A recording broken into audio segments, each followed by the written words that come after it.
بسم اللہ الرحمن الرحیم۔ عوام میں یہ بات مشہور ہے کہ قیامت کے دن انسان کو اس کی ماں کے نام سے پکارا جائے گا، تو اور پھر اس پر دلیل بھی دی جاتی ہے کہ دیکھو حضرت عیسیٰ علیہ السلام کے تو والد ہی نہیں ہیں، تو قیامت کے دن عیسیٰ علیہ السلام کو کس نام سے پکارا جائے گا؟ لہٰذا قیامت کے دن ہر بندے کو اس کی ماں کے نام سے پکارا جائے گا، اور حضرت عیسیٰ علیہ السلام کو بھی اس کی ماں کے نام سے پکارا جائے گا۔ میں یہ کہتا ہوں کہ اللہ کے بندے، اگر حضرت عیسیٰ علیہ السلام کو ان کی ماں کے نام سے پکارا جائے گا، ان کے والد نہیں ہیں، تو حضرت آدم علیہ السلام کی تو نہ والد ہے نہ والدہ ہے، تو پھر ان کو والدہ کے نام سے پکارا جائے گا، ان کی والدہ تو ہے نہیں، آپ کا دعویٰ تو غلط ہو گیا۔ پھر آپ نے یہ کہا کہ والدہ کے نام ہی سے پکارا جائے گا، اور کریں حضرت آدم علیہ السلام کی اہلیہ جناب سیدنا حضرت حوا، ان کی تو والدہ نہیں ہے، تو پھر وہ کس نام سے پکاری جائیں گے؟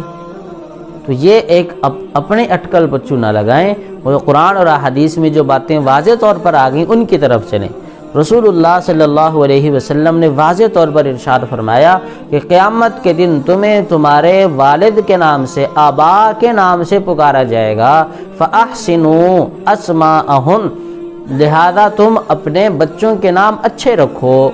اچھے نام رکھو جو شرعی طور پر مقبول بھی ہوں، جن کا معنی اور مفہوم بھی جائز ہو اور درست ہو۔ ہم ان چیزوں کی طرف نہیں آتے، ہمارے ہاں نانی نے نام رکھ دیا بس ٹھیک ہے، دادی نے نام رکھ دیا بس ٹھیک ہے، اب وہ معنی پوچھنے کے لیے قاری صاحب کے پاس آ جاتے ہیں۔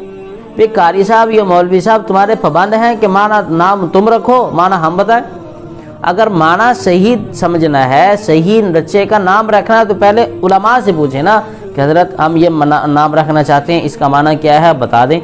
ٹھیک ہے یا نہیں ٹھیک۔ اور پھر نام کی تاثیر ہوتی ہے، نام کا جس نام کو آپ رکھیں گے اس نام کی تاثیر ہوگی۔ سیدہ فاطمہ الزہرا رضی اللہ تعالی عنہا کے نام پر رکھیں گے تو وہ تاثیر آپ کی بیٹی میں آئے گی، اور اگر بیٹے کا نام عبداللہ عبد الرحمن رکھیں گے تو وہ تاثیر آئے گی۔ چنانچہ رسول اللہ صلی اللہ علیہ وسلم نے فرمایا، احب الاسمین الی اللہ تعالی عبد الرحمن و عبداللہ، او کما قال علیہ السلام، اللہ کو دو نام سب سے زیادہ پیارے ہیں، عبداللہ اور عبد الرحمن۔ اب اگر یہ کہا جائے کہ اللہ کو پیارے نام ہے، عبداللہ رکھ لو یا عبد الرحمن رکھ لو، نہیں جی چاچا کا بیٹا بھی عبداللہ ہے، نہیں جی خالہ کا بیٹا بھی عبد الرحمن ہے۔ اللہ کے بندے، میں ایک لمبی لائن دکھا سکتا ہوں صحابہ اکرام میں جن کے نام عبداللہ تھے، صحابہ اکرام میں ایک لمبی فہرست ہے جن کا نام عبد الرحمن تھا، صحابیات میں ایک لمبی فہرست ہے جن کا نام فاطمہ تھا، جن کا نام زینب تھا۔ تو آپ صلی اللہ علیہ وسلم کے زمانے میں اس چیز کو نہیں دیکھا جاتا تھا، تو آج آپ صحابہ کی پیروی کریں، رسول اللہ صلی اللہ علیہ وسلم کی حکم کی پیروی کریں، آپ بعد میں اس کی نسبت لگا لیں، عبداللہ کون سا؟ فلاں کا بیٹا، چھوٹا عبداللہ یا بڑا عبداللہ، تو بالکل اس میں فرق ہو سکتا ہے۔ اس لیے شریعت کے مطابق رہیں اور ایسے نام رکھیں جن کا کوئی معنی اور مفہوم ہو۔ اور دوسری حدیث رسول اللہ صلی اللہ علیہ وسلم نے فرمایا کہ ان الغدر،